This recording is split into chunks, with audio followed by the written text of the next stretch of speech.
Bonjour, bienvenue pour un autre podcast de Dans la tête avec Dominique. Euh, Aujourd'hui, je vais continuer à faire ce que j'ai fait la dernière fois, c'est de parler d'un autre livre, parce que moi j'aime beaucoup lire et j'apprends beaucoup comme ça, qui est du docteur Deepak Chopra. Il y a deux livres en fait, mais aujourd'hui je vais en parler d'un, puis je parlerai du prochain une autre fois, qui est Le fabuleux pouvoir de vos gènes. Comment influencer positivement sur votre ADN pour une meilleure santé physique et psychique. Là, ici, le but étant, ici, c'est plus du style de la prévention. Et dans le fond, c'est des choses qu'on a entendues bien souvent, euh, qu'on se fait dire partout et par tout le monde, puis qu'on lit aussi.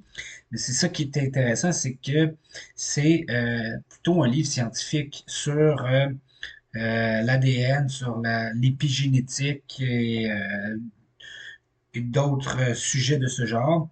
C'est un livre quand même assez long à lire, mais quand même bien vulgarisé, là. C'est pas un livre universitaire à lire, là. C'est fait un peu pour tout le monde. De toute façon, je vais mettre l'image, comme je fais souvent des livres que je propose dans mon site internet. Euh, on- je ferai pas comme la dernière fois d'y aller chapitre par chapitre, mais plutôt en général, comment qui est fait le livre, parce qu'il y a beaucoup d'informations que je ne dirai pas, parce que le but étant que vous lisiez le livre. C'est pas que je passe à travers, sinon on va faire des podcasts de 3 heures. Euh, En premier lieu, ce qui est important de savoir, c'est les gènes se modifient constamment. Ils enregistrent à travers les expériences de vie, les émotions, ce que l'on mange, respire, le climat dans lequel on vit. Il explique aussi que pendant des années, s'il y a des sécheresses, puis qu'il y a des maladies sur les aliments, ben, le corps va s'y adapter, les gènes vont s'y adapter et euh, de génération en génération, il va y avoir des modifications qui se font. Puis ce qui est important aussi, c'est que les gènes, en fait, ils évoluent constamment. Euh, ils vont toujours changer, puis ils changent assez rapidement dans le fond. Tu sais, ça va évoluer rapidement avec, dans le fond, ce qu'on sait tous de base, l'alimentation, l'exercice physique, la méditation, la réduction du stress, la gestion des émotions et tout ça. Et on a entendu aussi dernièrement, ben, depuis une couple d'années, là, le microbiote, le microbiome qui était soi-disant deuxième cerveau, mais ça va quand même influencer tout ce qui se passe là. Ça change constamment. Là, tu sais.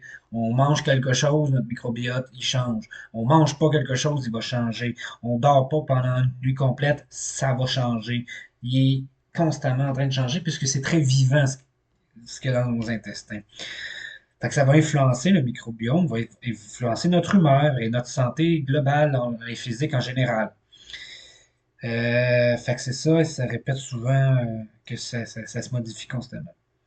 Comment qu'ils expliquent les choses un peu dans le livre, c'est qu'ils vont y aller selon des informations. Là, ici, comment régénérer notre microbiome. C'est un chapitre complet là-dessus. Moi, je vous donne juste quelques points.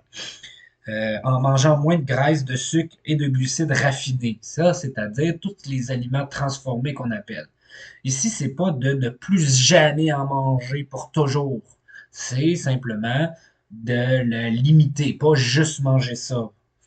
En absorbant suffisamment de prébiotiques dont se nourrissent les bactéries, c'est-à-dire des fibres contenues dans les fruits et légumes entiers et dans les céréales complètes. En évitant les aliments ayant subi un traitement chimique, ça, c'est-à-dire tous les produits chimiques qu'on peut mettre dans la bouffe. En supprimant toute consommation d'alcool. Là, ici, puis il explique un peu aussi dans le livre, le principe de ce qu'ils disent, c'est pas de l'éliminer complètement si c'est pas ça qu'on veut.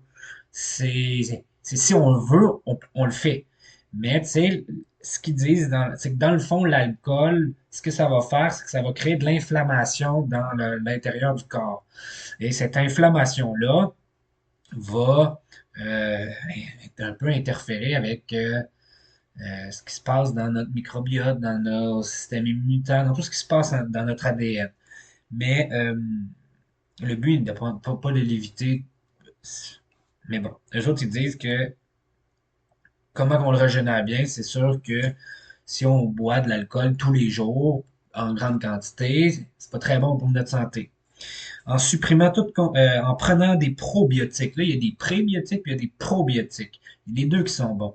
Là, la différence entre les deux, par cœur, c'est expliqué dans le livre, c'est quand même, mais un prébiotique, c'est comme tout est dans la définition du mot pré. C'est quelque chose qui, c'est, bon, pré, c'est quelque chose qui est avant, puis pro, c'est pendant. En consommant des aliments riches en probiotiques comme des yogourts, des choucroutes et des marinades. En réduisant les aliments aux effets inflammatoires, en absorbant beaucoup d'aliments anti-inflammatoires, par exemple le jus d'orange frais pressé ou d'autres choses comme ça, en gérant régulièrement son stress, en gérant les émotions qui nous amènent à nous enflammer, donc la grande colère, la grande tristesse. Puis là, après ça, c'est quel rapport entre inflammation et intestin? Ben, les aliments riches en graisse et en glucides diffusent des substances inflammatoires dans le sang. Des endotoxines et d'autres molécules nuisibles libérées par certaines bactéries peuvent traverser la paroi intestinale. Face à cette perméabilité, le système immunitaire réagit. Une inflammation s'ensuit. Cette inflammation perturbe entre autres la glycémie et la réponse à l'insuline. Alors l'individu peut devenir, ben là, il peut devenir obèse même si son alimentation l'amène à ingérer un autre aliment un nombre, ingérer un nombre normal de calories. Le jus d'orange et les fibres solubles génèrent le microbiome et neutralisent la succession d'événements qui déclenchent par une imperméabilité de l'intestin. En d'autres mots, là, pour que ce soit plus simple, quand on mange quelque chose qui crée une inflammation, il y a des endotoxines qui qui passent par les intestins, puis ça vient perturber, dans le fond, ce qui se passe dans le corps. Là, c'est de manière très grossière, comment je l'explique. Mais tu sais, le but étant que vous allez lire vous-même un peu le livre au complet, qui est quand même très intéressant. Comme je disais, c'est pas un livre que tu lis puis que tu fais, mon Dieu, moi j'ai une dépression, je vais faire ça et je vais bien aller. Ou je vis du grand stress chroniquement tous les jours, donc je vais lire ça et ça va bien aller. Non, là, on fait ces actions-là, ils sont bons tout le temps. Et c'est pas là pour nous guérir, c'est là pour nous améliorer. C'est pour ça que ici, c'est une manière, le livre est une manière différente, peut-être un peu plus scientifique, d'expliquer les liens physiques et de ce qu'on fait.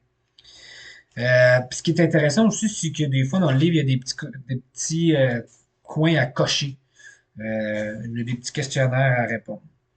Après ça, de quoi qu'il parle, c'est de faire des choix. Dans le fond, c'est tous des choix de vie qu'on fait. Puis là, il les décortique en euh, trois sortes. Tu as les choix faciles puis les choix difficiles. Après ça, tu as les mauvais choix font parfois du bien. Comme on dit, tu sais, pour l'alcool, c'est ou manger du chocolat plein de sucre ou manger du dessert ou toute autre chose. Là, tu sais, c'est des fois, ça peut nous faire du bien quand même à l'âme, au corps, à l'humeur. Le but, c'est pas de tout guérir, de tout éliminer. Le troisième, c'est faire les bons choix. C'est différent de la satisfaction des fois. Il y a des choix dans la vie qu'on fait qui, au début, ne sont pas nécessairement quelque chose qui va nous rendre très heureux et très satisfaits, puis faire oh mon Dieu que je vais bien, que c'est une question surtout d'adaptation et d'habitude. Puis dans le fond, ce que ça dit aussi, c'est plus vous ferez des bons choix dans les situations simples et anodines, plus cela deviendra agréable et plus il y aura d'aspects positifs. Fait qu'avec le temps, on va commencer à aimer ça, on va avoir du plaisir à le faire. C'est sûr que c'est pour ça que quand on veut créer un changement, quelque chose, on ne veut pas tout changer. On choisit une chose qu'on veut changer à la fois et c'est un peu ça que le livre va nous aider à faire plus loin.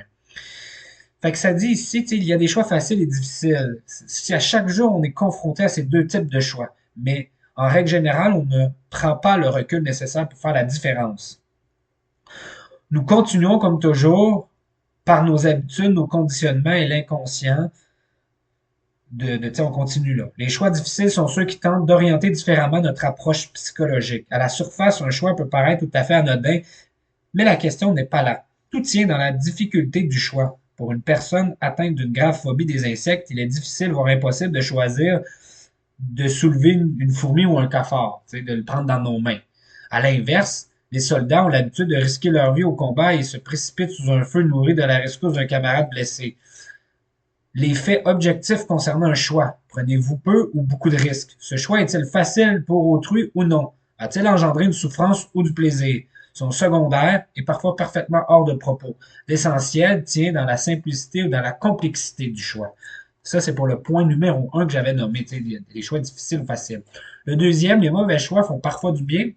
Il n'y a aucun mystère. Si vous voulez une satisfaction instantanée, pourquoi ne pas prendre une petite glace à minuit, se lever pour manger une crème glacée, un chocolat, prendre un verre.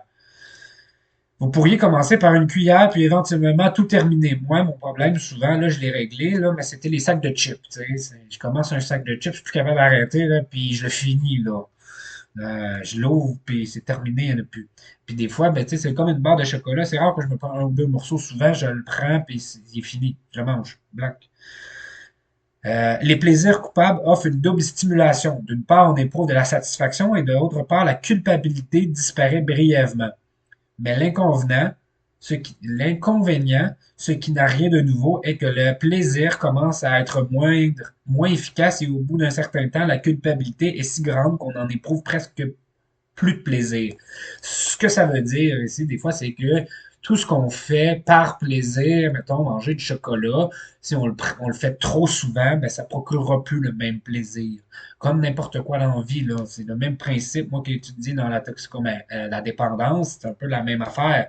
C'est un peu ça le principe, c'est que même si ça répond à un certain besoin et que ça l'aide, euh, sur le coup, à un moment donné, ben, c'est plus efficace, ça répond plus aux mêmes besoins, il faut aller tout le temps un peu plus loin ou consommer un peu plus. C'est la même chose en sexualité, c'est la même chose pour la nourriture, c'est la même chose pour l'adrénaline, des sensations fortes.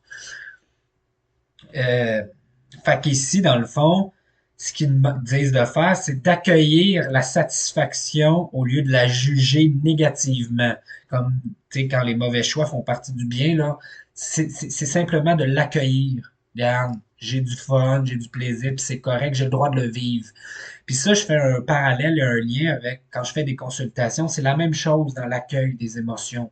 On oublie en tant qu'être humain. Je pense que j'en parle dans d'autres podcasts, mais en tout cas, c'est sûr que si un jour vous allez me rencontrer, je vais en parler. Que ce soit dans une discussion pour le plaisir ou parce que vous payez pour me voir, ça va être la même affaire, tu sais, dans le sens que je vais en parler, tu sais, mais tout est une question de ne pas se juger négativement des choix qu'on fait dans la vie parce que se rendre coupable de quelque chose ne nous aidera pas tant à. Surtout que, tu sais, au départ, la culpabilité étant une émotion, c'est un message qui nous est envoyé pour qu'on fasse quelque chose, tu sais. Pas pour qu'on se tape sa tête en se culpabilisant deux à trois fois plus. Donc, c'est un peu ça que ça dit. Tu sais. Puis le choix numéro un, dans le fond, le truc un peu, c'est changer dans les choix anodins. On commence pas par changer la grosse affaire difficile ou de tout changer en même temps. On s'en choisit un seul, puis on le fait. Je connais une personne, moi, qui essaie de changer ses habitudes, puis ça y a pris quelques années, là, puis elle a commencé par un choix alimentaire. Après ça, elle a fait un deuxième choix alimentaire, et là, elle fait son troisième choix alimentaire de changement. Parce que pour elle, c'est pour cette personne, c'était des formes d'addiction un peu, parce que on m'en parlait souvent, c'était une manière de gérer son stress, de gérer ses émotions, de ce qui se passait. Puis elle avait réussi pour le troisième choix. Elle avait réussi pendant quelques mois à ne pas consommer, je vais le dire, de la gomme. Et puis, quelque chose est arrivé, elle a vécu durement et elle a recommencé. Mais tu sais, là, elle est dans le processus de diminution de manger de la gomme parce que c'était sans arrêt. Là. C'était à déjeuner le matin, tout de suite après, on en prend une autre. Là, puis c'était jusqu'au coucher, elle en avait une dans la bouche. Là, ça n'arrêtait pas. Donc, ça finissait par coûter cher. Donc, ça, c'est ça. Et le troisième, c'est faire des bons choix diffèrent généralement de la satisfaction. Cette idée, ben, en fait, dans le fait, ici, ça fait juste dire, dans le fond, que, puis tu sais, plus loin, ça décortique chacun des trois thèmes et ça va en profondeur dans chacun d'eux, mais pour en revenir à faire des bons choix, d'y faire généralement de la satisfaction, c'est qu'au début, ça va nous générer de l'inconfort changer. Et ça se peut que ça génère de l'irritabilité, de l'impatience, ça se peut que ça fasse revivre du stress, ça se peut que ça nous puis ça se peut que on se sente pas bien, qu'on s'ennuie, ça va générer de l'inconfort, ça c'est sûr. Puis des fois, ben, puis c'est comme je disais, puis le but ici étant que plus on va le faire, plus on va y adhérer à notre plan qu'on a choisi, plus on va continuer vers cette allée-là, tout en acceptant des fois que des fois on prend des pas de recul, on recule au lieu d'avancer, parce que ça fait partie un peu de la game, ça fait un peu partie de la vie. Ben, de l'accueillir et de l'accepter, tu sais, sans trop se juger. Et de changer une chose à la fois, comme je disais, c'est un peu ça. Fait que ça, c'est la première partie du livre. Et là, quand on va un peu plus loin, ben, c'est sûr que dans le livre, ça va être différé en chapitres. Le premier, c'est l'alimentation, le deuxième, le stress, le troisième, les exercices physiques, le quatrième, la méditation, le cinquième, le sommeil, et le sixième, les émotions. Ce qui est important à savoir ici, c'est pas un après l'autre. Puis on n'a pas tous ces problèmes-là ou ces défis-là à changer. Des fois, on en a juste un ou deux. Ou on veut tout faire. Ben, c'est comme on veut. Mais ce qui est important de savoir ici, c'est que chacune, puis il n'y a pas d'étape, là, c'est pas en premier c'est l'alimentation, puis en sixième c'est les émotions. Pourquoi? Parce que chacun de ces éléments-là s'inter-influence constamment. Puis en plus de ça, vient jouer un peu l'hérédité. Ce qui est important à savoir aussi, c'est que l'hérédité, ça joue un rôle, mais ce n'est pas c'est pas parce qu'on a une hérédité que l'hérédité joue que ça fait en sorte que ben ça y est, on est condamné, c'est le destin, on peut rien changer. Non, on peut quand même le changer, mais c'est important de le connaître, notre hérédité, parce qu'on va avoir des tendances à. Ça veut juste dire ça. Puis là, ici, ben, il commence avec veuillez cocher les affirmations qui correspondent aux résultats que vous commencez à remarquer après avoir effectué un nouveau changement. Dans le fond, si on commence à faire des changements, il y a des petites questions qu'on peut cocher. Bon, ça peut être est-ce que ma digestion s'est améliorée? J'ai moins de douleur ou de brûlure à l'estomac. Là, ici, c'est plus question de manger du gras, de l'alcool, du café. Tu sais, j'avais dit à quelqu'un à un moment donné de changer dans ses habitudes de vie parce qu'il y avait des brûlements d'estomac beaucoup. Ben, la première chose en se levant, c'est de boire un verre d'eau. Et après ça, on mange. Le café vient après.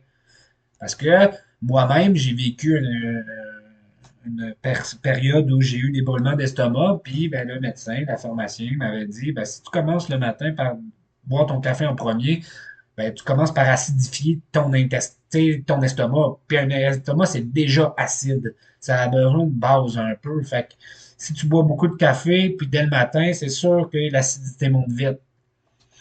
Je n'ai plus de problème de constipation, de diarrhée. Mon corps se sent plus léger. Je me sens de plus en plus calme et paisible. J'ai l'esprit plus vif et alerte. Je perds du poids sans faire de régime. Les signes de vieillissement ralentissent. Là, on s'entend, c'est long avant de regarder ça, hein. Parce que oui, dans la vie, il y a des aliments qui nous vieillissent, comme fumer la cigarette, ça vieillit beaucoup la peau. L'alcool, les drogues, ne pas dormir, le stress, les cheveux blancs, hein. Les signes de vieillissement s'inversent. Je me sens plus jeune. La vie me semble moins stressante. J'arrive mieux à gérer mon stress. Mon humeur se stabilise. Je n'ai plus de haut et de bas. J'éprouve une sensation agréable de bien-être. J'ai moins de petites douleurs, voire plus du tout. J'ai moins de crampes d'estomac, voire plus du tout. À la fin, comme j'ai faim, succède à nouveau la sensation de satiété. C'est-à-dire, j'ai plus faim. J'ai moins mal à la tête, voire pas du tout. J'ai moins mauvaise haleine. Mon sommeil devient irrégulier et ininterrompu. Mes allergies s'améliorent. Si je, petit bémol, là, je ne suis plus tenté par le grignotage. Je ne suis plus tenté par les excès de sucre. J'ai moins envie de saveurs addictives, le sucré, le salé.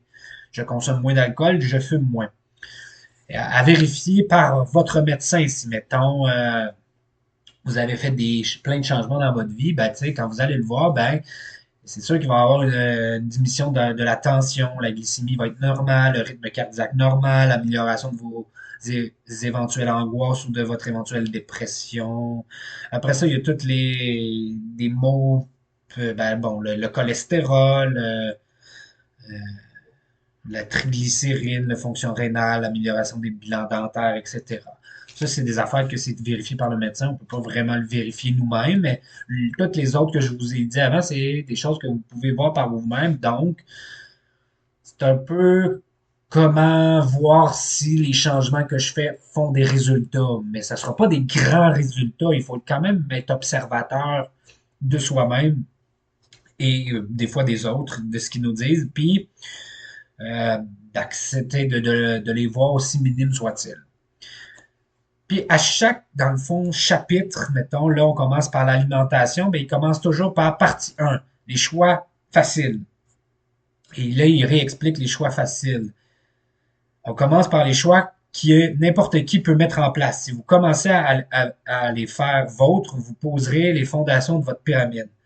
Même s'il est tentant d'opter pour plus d'un choix simple à la fois, résistez à cette envie. Sur une année, vous ferez 52 changements hebdomadaires par votre mode de vie. Ne soyez pas trop gourmand. Bon, c'est une manière de dire, allez-y à votre rythme, pas obligé d'aller tout défoncer tout de suite. Les choix plus difficiles. Il y a des choix qui éveillent en vous une résistance ou à propos desquels vous savez qu'il sera difficile d'éviter une rechute. Ce n'est en rien un problème. Les choix plus difficiles peuvent attendre jusqu'à ce que vous ayez fait tous les choix simples possibles. Pour certaines personnes, les choix plus difficiles seront en réalité faciles car nous n'avons pas tous le même point de départ. C'est ça qui est important de savoir. Donc, quand on discute avec d'autres personnes, ben, quelque chose qui est facile pour nous va être difficile pour un autre et quelque chose qui est facile pour un autre va être difficile pour nous. Néanmoins, pour la plupart des gens, les choix plus difficiles seront à faire lorsque leur pyramide sera plus avancée. Ils doivent vous paraître simples pour que vous puissiez aborder. Et ça, en consultation, là, c'est des choix de vie anodins, mais c'est de même pour l'anxiété. J'en ai beaucoup de gens qui vivent de l'anxiété, des peurs, des émotions, et c'est toujours la même chose. On commence par ce qui est le plus facile. Faire des deuils, parce qu'on a accumulé un paquet de deuils dans notre vie et on les a pas faites. On commence pas par le plus dur ou le plus gros. On commence par les plus faciles à faire et souvent les plus récents aussi, que ceux qui sont les plus profonds en nous et ceux qui datent d'une couple d'années. Et après ça, il y a les choix expérimentaux qu'on ajoute. Puis là, c'est certaines possibilités sont fortement recommandées par certains et sont appuyées par des recherches mais constitue clairement une position pour l'instant minoritaire. Les modes alimentaires vont et viennent. Les recherches d'aujourd'hui seront modifiées ou inversement demain. La même chose pour l'entraînement, la même chose pour bien des affaires. Avant d'adopter un choix expérimental, lisez les mises en garde, procédez à vos propres recherches et faites un choix avisé. Ça veut dire poser des questions à du monde. Pas juste des gens qui l'ont fait ou pas juste des vendeurs de ou des vraies questions à des gens qui ont étudié là-dedans ou à des recherches ou à des puis vous pouvez lire plusieurs sources différentes pour un moment donné vous en faire une idée. Aucun de ces choix expérimentaux ne devrait se substituer, par exemple, aux choix proposés en premier et en deuxième partie, c'est-à-dire les choix faciles et les choix difficiles. Fait que ça, c'est. Puis là, ce qui est le fun, c'est que à chaque chapitre, il coche. Bon, les choix faciles. Qu'est-ce qu'on peut faire? Mettons dans l'alimentation. Ajoutez à votre petit déjeuner des prébiotiques avec des fibres solubles. Par exemple, des flocons d'avoine, du jus d'orange avec la pulpe. Fait que là, on veut faire ça. On coche. Là, c'est ça qu'on fait en premier. Après ça, on peut passer à un autre. Manger de la salade en accompagnant de votre dîner ou de votre souper au lieu de, mettons, des frites.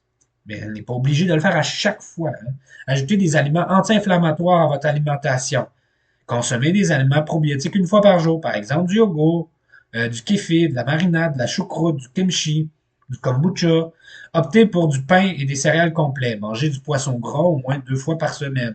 Réduisez votre consommation d'alcool à une bière ou à un verre de vin par jour en accompagnement d'un repas. Ou, si vous êtes déjà à ça, une journée sur 2.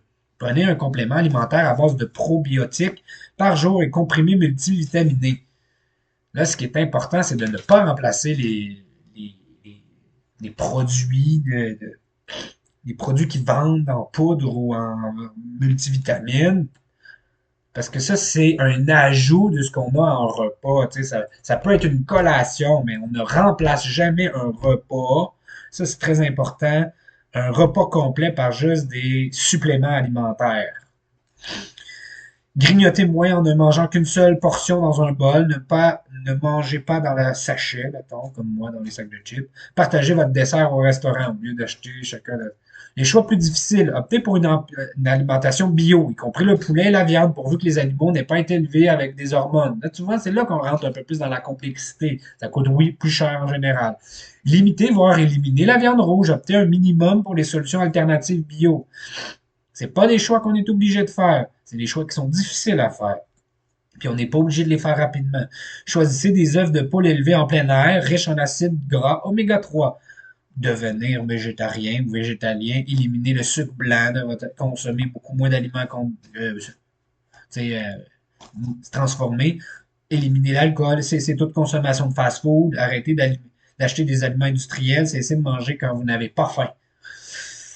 Puis là, les choix expérimentaux pour des gens qui ne sont pas nécessairement obligés. Il y a des gens qui sont obligés de faire ces choix-là dans la vie, mais il y a des gens qui ne sont pas obligés, comme éliminer, manger sans gluten, devenir végétalien, éliminer totalement le blé, ne prenez que des fruits et du fromage au lieu du dessert, adopter une alimentation méditerranéenne.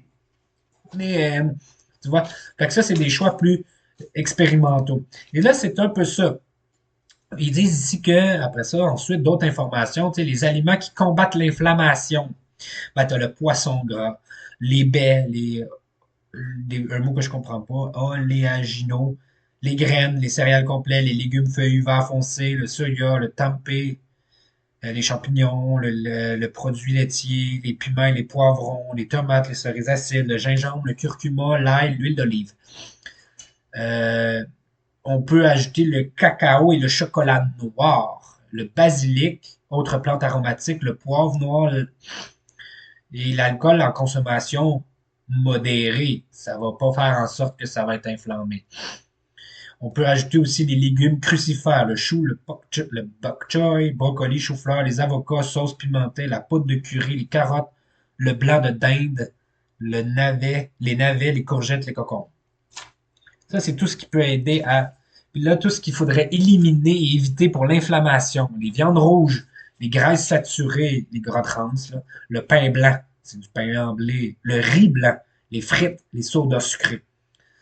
Là, on rajoute ici le sucre blanc, les sirops de maïs, qu'on appelle des fois le sirop de poteau, les acides gras oméga 6. C'est important, les oméga 6, mais il n'en faut pas trop non plus, puisque ça se trouve dans beaucoup d'aliments. Les glutamates monosodiques, puis pour d'autres, pour certaines personnes, le gluten. Et là, on passe après ça à un autre, parce qu'après ça, il y a beaucoup d'explications sur des faits scientifiques, des études, des histoires, d'autres informations qui sont importantes. À chaque chapitre, il y a ça, des explications sur certaines affaires. Après ça, on passe au stress, puis on recommence. Choix facile à faire. Là, on coche. Bon, choix facile. Méditer tous les jours. Diminuer le bruit de fond et les distractions au travail ou quand on veut dormir. Éviter de faire plusieurs choses en même temps. Effectuer une tâche après l'autre. Cesser d'être un facteur de stress pour autrui. C'est dans le fond, faire exprès de faire du stress aux autres. Variez vos activités quotidiennes et prévoyez des pauses et des temps de repos. Quittez votre travail à l'heure au moins 3 fois par semaine, pour ceux qui travaillent tout le temps beaucoup plus puis qui ne reçoivent pas plus de paye ni plus de reconnaissance. Avoir une bonne conciliation, vie personnelle, vie familiale et travail. Cessez de décharger votre stress sur vos proches ou sur les autres autour. Évitez les personnes qui sont des sources de conflits et de pression. Soyez en contact avec des personnes qui comptent pour vous. Faites moins de travail ennuyeux et répétitif. Réduisez votre consommation d'alcool. Choisissez-vous un passe-temps, ou deux, là, ou plus. Retirez-vous rapidement en cas de situation stressante. Trouvez un exutoire physique pour vous libérer de votre stress, comme le sport, comme la musique, l'art, l'exercice physique. Là, on arrive à les choix plus difficiles. Cherchez à faire le travail qui a le plus de sens pour vous.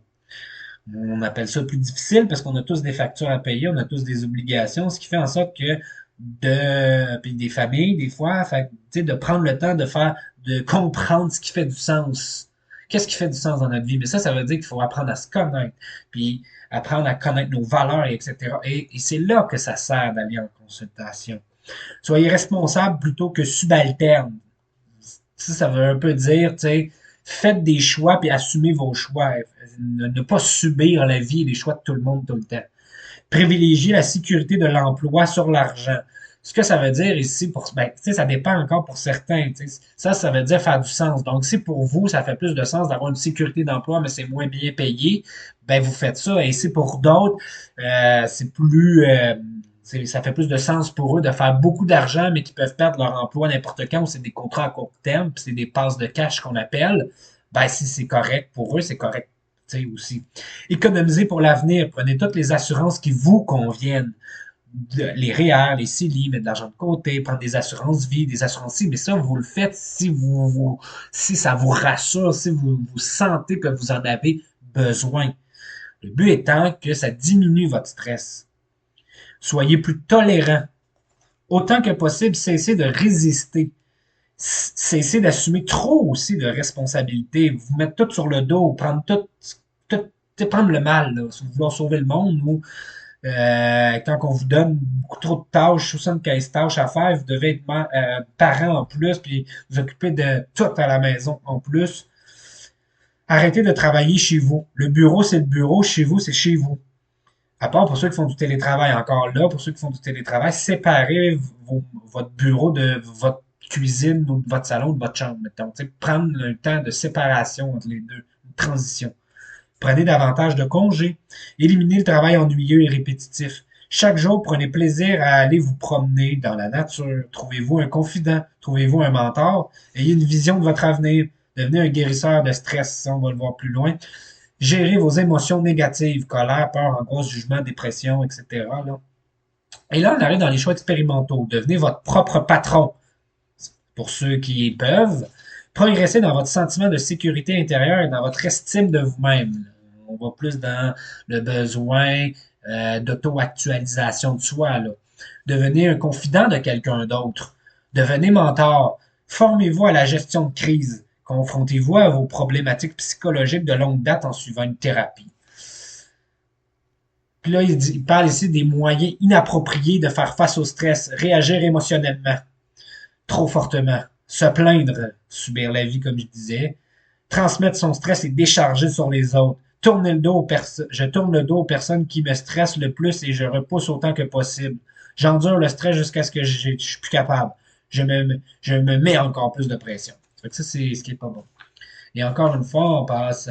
Puis là, plus loin, là, on va expliquer, bon, comment devenir guérisseur du stress. Ça veut dire quoi?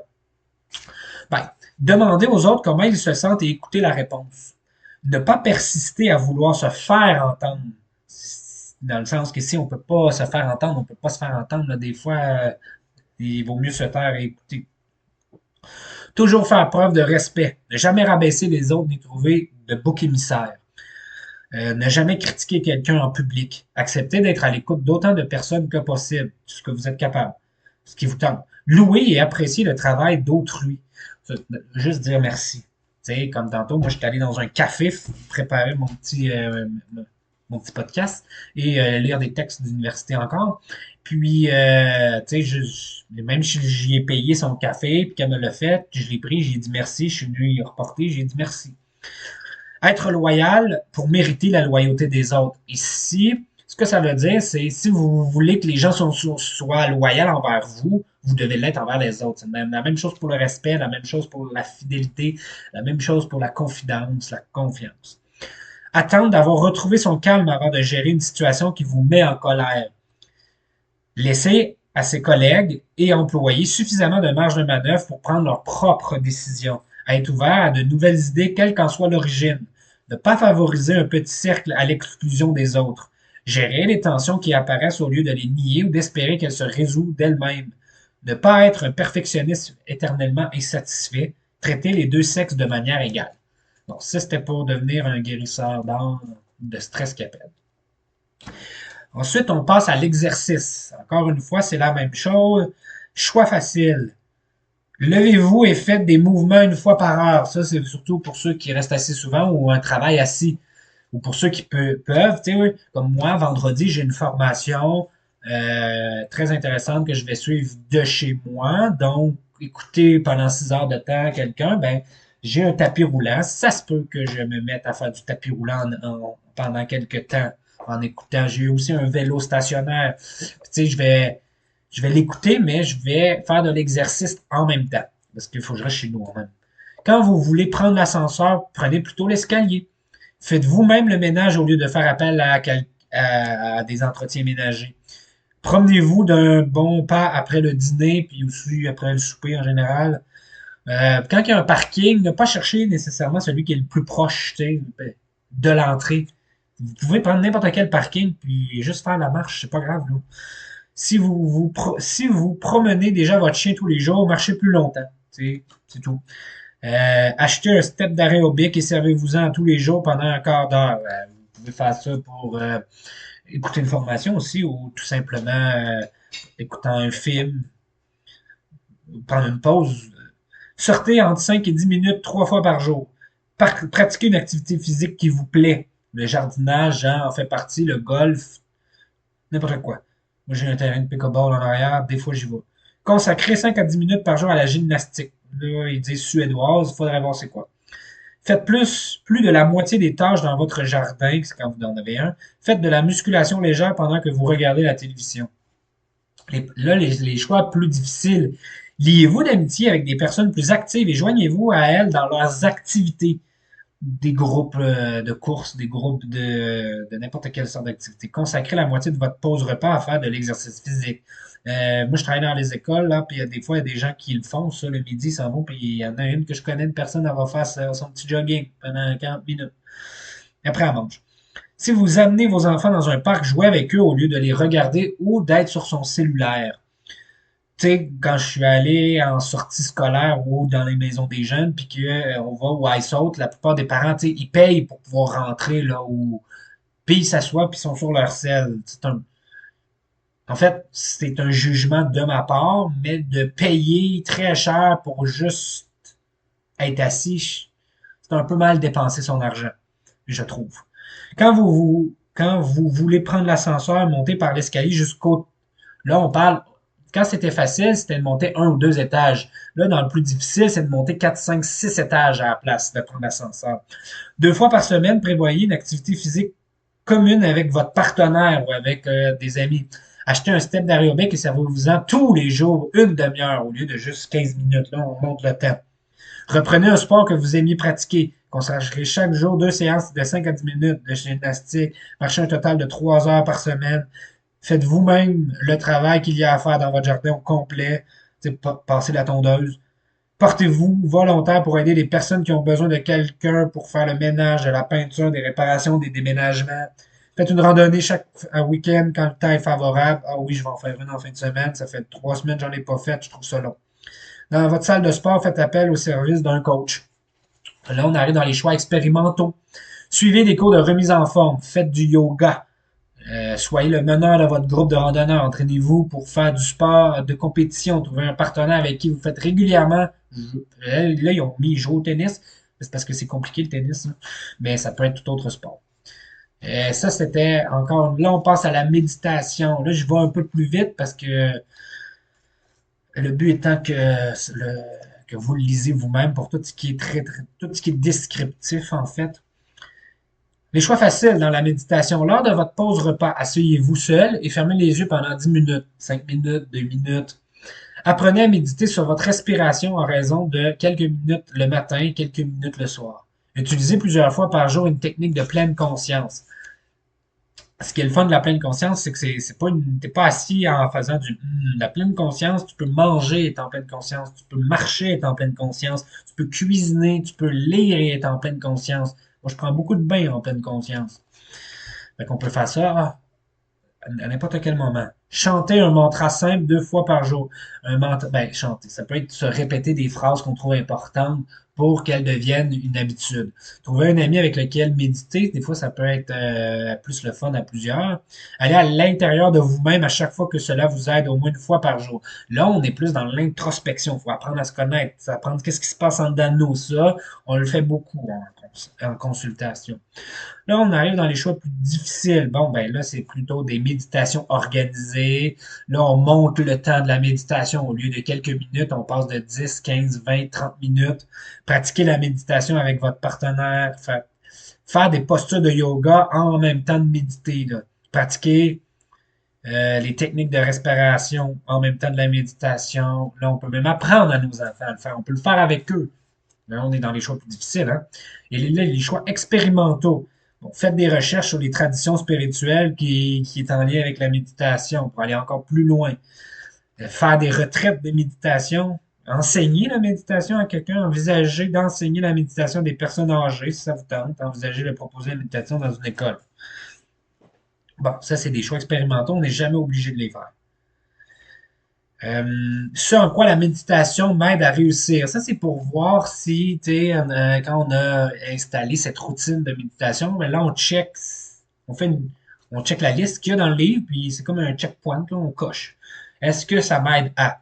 Là, mais ça demande que on prenne du temps à se regarder, on prenne du temps à se comprendre nous-mêmes. Donc, je prends de meilleures décisions. Je me sens plus calme, moins angoissé à l'idée de prendre une décision. Mon travail est plus facile. Je me sens plus à l'aise. J'ai une forte perception de moi-même. Mon attention et ma concentration sont meilleures. Je suis moins distrait. Je dépends moins de l'approbation d'autrui. Je trouve de meilleures idées. J'ai davantage d'énergie au travail. Je suis enthousiaste dans ce que je fais. Je suis plus optimiste. J'arrive mieux à rebondir. J'arrive mieux à décrypter une situation. Il m'est plus facile de travailler avec d'autres personnes. J'ai plus d'idées. Les problèmes sont moins dérangeants et ressemblent davantage à des opportunités. Je gère mieux mon stress. Je gère mieux les personnes difficiles. J'ai davantage l'impression d'être à ma place. Je me sens plus efficace de manière générale. Mon état d'esprit s'est amélioré de manière générale. On passe au sommeil. Là, ici, c'est des liens qui font entre le sommeil et ce qui se passe en nous. Bon. Tous deux sont des déséquilibres. Bon. Si on dort mal, ça va avoir une influence sur l'anxiété, la dépression, le surmenage, rester éveillé tard, température froide, alimentation irrégulière, mauvaise nutrition, contrariété, choc émotionnel, douleur physique, excitation, agitation, stress, inquiétude, chagrin, environnement difficile, bruit excessif. Fait que tout ça, les deux, tu sais, avoir un mauvais sommeil, puis avoir ces actions-là ou ces trucs-là, s'inter-influencent les deux, tu sais. Fait que si on a de l'anxiété, ben ça se peut qu'on ait un mauvais sommeil. Si on est... Des fois, quand on vit de la dépression, ben on dort soit plus beaucoup trop ou soit vraiment pas. Si on vit du surmenage, ben tu sais, ça va avoir un lien avec le sommeil. Chaque chose que je viens de nommer est un lien avec le sommeil. Et le sommeil va avoir un lien avec ça. Les choix faciles. Dormez, si possible, dans le noir complet. L'idéal est les volets et les stores occultants. Moi, c'est ça que j'ai. Ça coupe complètement la lumière et ça peut même aider un petit peu à couper le son et le froid, mettons. Si le noir complet vous est impossible, portez un masque de nuit. Tu sais, les trucs qu'on se met dans les yeux. Faites autant que possible le calme dans votre chambre. Si vous ne pouvez obtenir un silence total, portez des bouchons d'oreilles. Ils sont également recommandés si vous êtes réveillé le matin par du bruit. Donc, ici, pas avoir des bruits blancs. Il y en a qui sont capables de dormir avec ça, mais tu sais, éliminez le plus de bruit possible. Assurez-vous que votre chambre soit en température agréable et qu'il n'y ait pas de courant d'air. Prenez un bain chaud avant de vous coucher. Buvez un verre de lait d'amande chaud avant de vous coucher. Bon, ça dit, cette boisson est riche en calcium et favorise la production de mélatonine, une hormone qui contribue à réguler le cycle du sommeil-éveil. Méditez avant d'aller se coucher. Évitez de lire ou de regarder. En fait, j'ai un bémol ici. Lire un livre calme, pas lire un livre du style Patrick Sénécal avant d'aller se coucher. Tu sais, ne pas avoir de télé dans sa chambre et ne pas écouter la télé nécessairement. Le sommeil, le cerveau a besoin d'une routine. Puis pour créer la mélatonine, il ne faut pas avoir trop de lumière, trop de stimuli. C'est-à-dire, tu sais, la lumière garde le cerveau éveillé. Ça l'envoie un message qu'il faut pas créer la mélatonine. La mélatonine, elle se crée normalement dans le cerveau avec le cycle tu sais, avec le cycle de la lumière de jour-nuit. Puis elle commence à le créer parce qu'on se sent fatigué, mais parce que la lumière s'éteint. Hey, c'est un message pour dire allons se coucher. Fait qu'elle le crée pour ça. Mais si on écoute la télé, grande lumière ouverte, un film d'action ou un film d'horreur, ça va nous garder réveillés. Des jeux vidéo, c'est la même affaire. Donc, d'éviter le plus possible d'écouter la télé avant d'aller se coucher, d'avoir un petit 30 minutes. La même chose avec notre cellulaire. Pareil, un écran bleu. L'écran va stimuler le cerveau pour dire reste réveillé. Puis si en plus c'est super intéressant puis ça génère de l'émotion, on va rester réveillé. Ça va nous donner un petit peu d'adrénaline, donc ça ne marchera pas. Euh, Faites une promenade pour vous détendre avant d'aller dormir.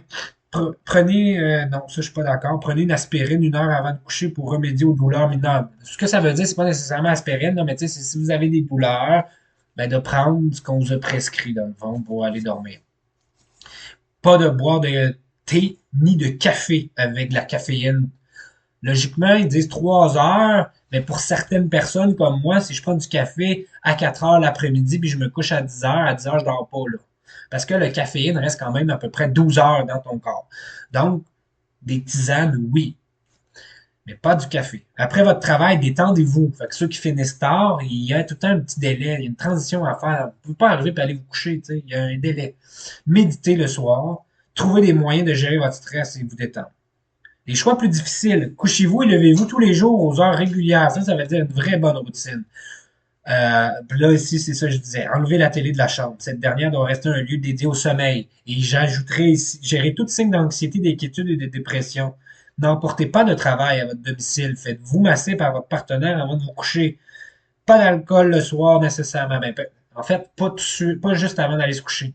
Achetez un matelas plus confortable. Puis là, j'ajouterais, la chambre à coucher, c'est un endroit pour dormir. Les chicanes, la chambre n'est pas la place pour gérer ça parce que ça pourrait devenir psychologiquement un endroit anxiogène finalement. La même chose pour quand on se met à avoir beaucoup trop de pensées. On pense, puis on changer de pièce. Moi, c'est ça que je fais. Des fois, je m'en vais sur mon divan parce qu'il est super confortable. Et je pense là à la place, puis des fois, je finis par m'endormir. Et comme ça, la chambre reste un endroit de sommeil, de détente. Là, on arrive aux choix expérimentaux. Tentez les plantes et les tisanes associées au sommeil, la camomille, le houblon, le passiflore, le cava, le valérian. Essayez la thérapie cognitive. Bon, faites une thérapie finalement. Faites des examens dans un centre du sommeil. Essayez des massages à l'huile de sésame. Tentez des remèdes ayurvédiques à base de plantes destinées. Bon, ça c'est expérimental. Moi, je m'y connais pas tant dans toutes ces choses. Je suis pas herboriste. Maintenant, on passe aux émotions. Éléments favorables. 12 moyens d'être plus heureux. Encore une fois, on revient à la même chose. La méditation, l'amour et l'affection, un travail satisfaisant, un exutoire créatif, des passe-temps, avoir du succès sur certaines choses, être apprécié, ça l'aide. Être au service, tu sais, quand on aime ça rendre service, une alimentation de l'eau et de l'air sain. Définir des objectifs à long terme, être en forme, avoir des activités régulières dénouées de stress. 14 facteurs anti-bonheur. Là, ça veut dire que ça ne nous aide pas. Les relations toxiques, le stress, un travail ennuyeux et peu satisfaisant. Okay? Un travail juste pour payer des factures, des fois, ça ne nous aide pas à aller mieux. Être ignoré et faire partie des meubles. Être constamment distrait tout au long de la journée. Avoir des habitudes sédentaires. Les croyances négatives, le pessimisme, l'alcool, le tabac et les drogues. Manger quand on est déjà, tu sais, quand on n'a plus faim. Le fast-food, la bouffe industrielle, les maladies physiques, tout ce qui est très douloureux, l'anxiété, la dépression, puis avoir un entourage très malheureux. Ici, dans les émotions, les choix faciles. Écrivez 5 éléments spécifiques qui vous rendent heureux chaque jour. Faites une de ces 5 choses en conscience. Ça peut être aussi écrit exprimer votre gratitude 1 fois par jour. Ça peut être dans un cahier. Exprimer votre appréciation à l'égard d'une personne chaque jour. Moi, des fois, juste quelqu'un qui s'excuse, des fois, je leur dis merci d'avoir encore été là. Tu sais, merci de m'avoir écouté. Merci de m'avoir conseillé. Merci de m'avoir accompagné. Tu sais, avoir une gratitude pour les amis qu'on a autour de nous. Même si c'est banal. Parce que les choix faciles, c'est des choix banals. Passer davantage de temps avec les personnes heureuses et moins de temps avec ceux qui sont tout le temps malheureuses, même si, tu sais, c'est sûr qu'ici, c'est un choix d'amis, là. Des fois, il y a des passes, là, il y a des circonstances, il y a des contextes qui font que quelqu'un est malheureux. On va pas l'éviter puis plus jamais y parler à ce moment-là. On parle de gens qui sont malheureux, que tu connais, que c'est pas nécessairement des amis, mais que ça fait 10 ans que tu côtoies quand même, peu importe c'est où, puis qui sont juste en train de chialer puis se plaindre, mettons. C'est un exemple de même. Lors des repas, fixez-vous une ligne de conduite. Seules les bonnes nouvelles sont autorisées. Là, on parle ici, mettons, de s'asseoir autour d'une table, de manger en famille et de, tu sais, pas se plaindre non plus. De choisir des moments dans la journée que ça sert à autre chose que se plaindre. Le soir, au coucher, prenez quelques instants pour repenser à ce qui vous est arrivé de positif. Sortez en amoureux au moins une fois par semaine, c'est important. Ouais, puis avec des amis des fois. Faites chaque semaine une chose qui donne à autrui un moment de bonheur.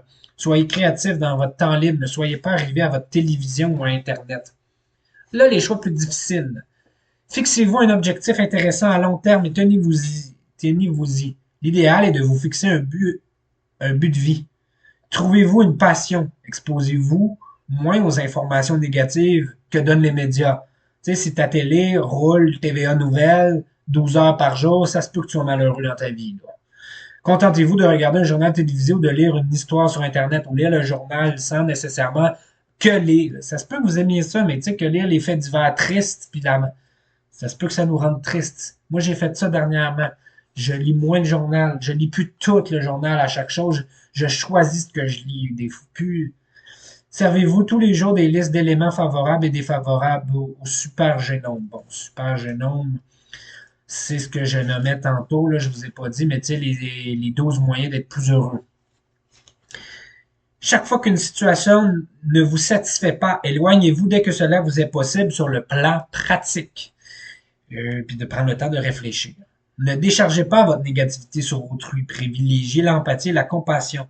Faites chaque jour une chose qui donne à autrui un moment de bonheur. Apprenez à gérer les situations négatives après avoir retrouvé votre calme et non pas à chaud.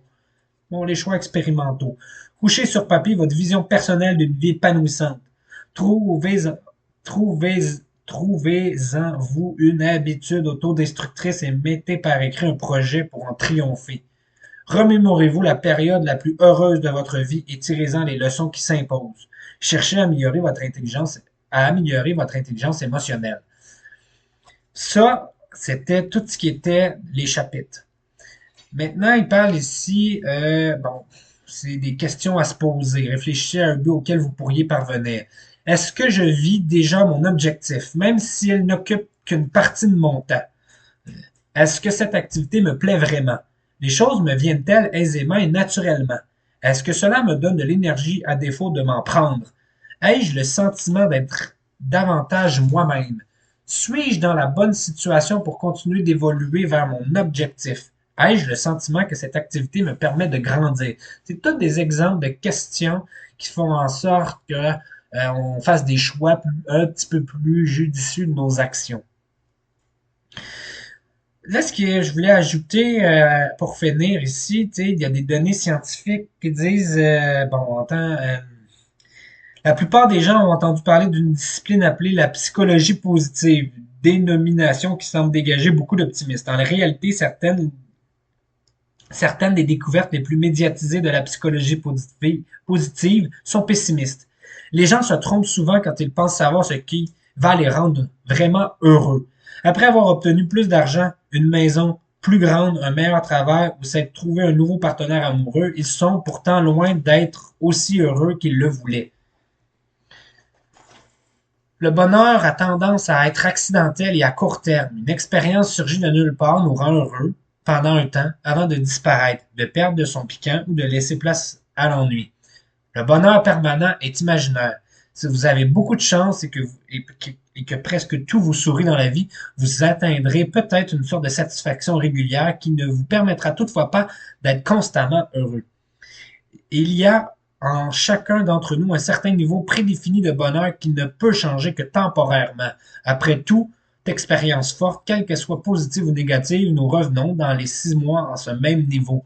Toute tentative de le modifier a toutes les chances de s'avérer vaine. Tout ça, ce que ça veut dire, là, c'est que le bonheur permanent, ça n'existe pas. On peut être chanceux puis vivre des moments où c'est des surprises puis ça nous rend heureux, puis d'autres moments où on a travaillé pour. Ce qui est important de savoir, c'est que ça reste une émotion, la joie qui ne reste pas dans le temps. Comme toute autre émotion, ça finit par passer. Donc, on va recréer d'autres moments. Il faut travailler un peu pour ça. Mais que Il y a des choses dans la vie que si c'était extrêmement intense ce qu'on a vécu, on ne pourra pas retrouver nécessairement rapidement et facilement cette intensité-là. Euh, il, il me reste encore deux petits sujets pour terminer. Sept habitudes des personnes avec un fort, en fait, une forte intelligence émotionnelle. Mais dans le fond, quelqu'un qui travaille son intelligence émotionnelle, il y a sept habitudes. Euh, En premier, elles savent bien contrôler leur impulsivité.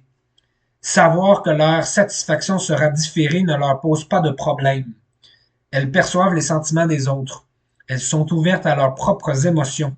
Elles savent comment fonctionnent les émotions et à quoi chacune aboutit. Dans la vie, elles avancent à l'émotionnel et non au mental et cela leur réussit. Elles satisfont leurs besoins en entrant en contact avec des personnes qui contribuent à les satisfaire. Et là, je les ai seulement nommés, je les expliquerai pas parce que c'est un chapitre complet quand même. Donc, ça sera un peu à vous d'aller voir. Le dernier point que je voulais dire était comment incarner les 9 fondamentaux qu'il appelle. Ayez un but supérieur qui vous aide à vous transcender. Valorisez l'intimité et la communion avec la nature, autrui et la vie dans son ensemble.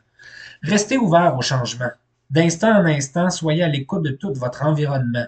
Ça demande de faire de la pleine conscience, ça demande d'être bien avec soi-même pour être capable de remarquer ce qui se passe autour de nous. Faites preuve de tolérance à l'égard de tous les êtres qui vous sont égaux, qui sont vos égaux, sans jugement ni préjugés. Prenez plaisir à être créatif. Chaque jour, laissez-vous porter par le renouveau au lieu de vous accrocher à un passé qui n'existera probablement plus. Ressentez que votre être est bercé par les rythmes et schémas naturels de l'univers. Accueillez cette réalité. Vous êtes en sécurité, la nature s'occupe de vous. En d'autres termes, là, des fois, il y a des choses qu'il faut lâcher prise. On peut pas avoir du contrôle sur tout. C'est de faire confiance un peu à la vie. Tu sais, la vie, elle fait des choses pour nous. Comme la nature, elle est bonne pour nous. Justement, j'ai été loué à la bibliothèque un livre sur la nature et le bienfait sur nous, que je vais lire bientôt. Laissez la vie vous amener ce dont vous avez besoin. L'idéal en matière d'efficacité est de laisser la nature s'occuper de vous. Il n'est pas nécessaire de faire appel à la force, au contrôle et au conflit. Ressentez une proximité avec votre source, avec l'immortalité de la vie. Ça, c'est dans le sens de la vie que vous vous êtes donné, là. Soyez généreux, donnez pour que la vie vous soit abondante. Ça ici, dans le fond, c'est un peu créer un karma ou une énergie autour de nous que quand on est négatif, ce qu'on va faire, c'est qu'on va attirer du négatif autour de nous. Tu sais, si on a peu confiance aux gens, on va en fait attirer autour de nous des gens de peu de confiance parce que, en fait, la théorie psychologique en arrière de tout ça, c'est que le cerveau n'aime pas avoir tort, il aime ça avoir raison. Donc, si on pense que les gens ne sont pas de confiance, je peux pas avoir confiance aux gens, ben, en fait, on va se comporter pour s'entourer de situations et de gens qui fait en sorte qu'on va venir confirmer ce qu'on pensait. Donc, on va se comporter pour se justifier et se donner raison de penser ça, au lieu de travailler, un peu comme le podcast que j'ai fait sur la pensée flexible, au lieu de travailler justement à aller vers ce qui est différent pour penser autrement. Donc, je pensais que le podcast allait être moins long. Finalement, il a duré à peu près le même temps que l'autre que j'ai fait. Ce fut un plaisir de vous expliquer cela et j'ai bien hâte un jour de vous rencontrer. Je vous souhaite une bonne journée à vous.